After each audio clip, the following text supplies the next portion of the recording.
غريبة جدا. نعم. وهذه أول مرة. أنا في محكمة يعني حتى أسميها محكمة بغداد جديدة، كنت مع أحد الزملاء واقفين فجأة زوجي وزوجها رجعوا يعقدون عقد زواجهم. زين. أثناء ما زوجي استنسخ هي صادقة أحد يعني الموجودين في المحكمة. فالشغلة كانت غريبة جدا. هذا بسألها يعني وين المال؟ هسه راح تقول لي المال أثناء فترة الخطوبة.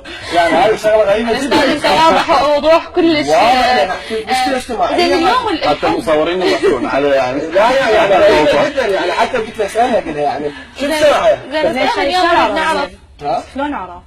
هو شافه انت شفت انا موجود قدامي صارت الحاله. زين انتم اكيد من السوشيال مش بتاع الحالة هم قلت له لو غلست زوجها؟ اي اذا قلنا انه تعال عشاية وقانون وكذا تفتح على المشتكي. اكيد اشتياقا حضرة رأي مخفي اكثر من احد بهالموضوع اكيد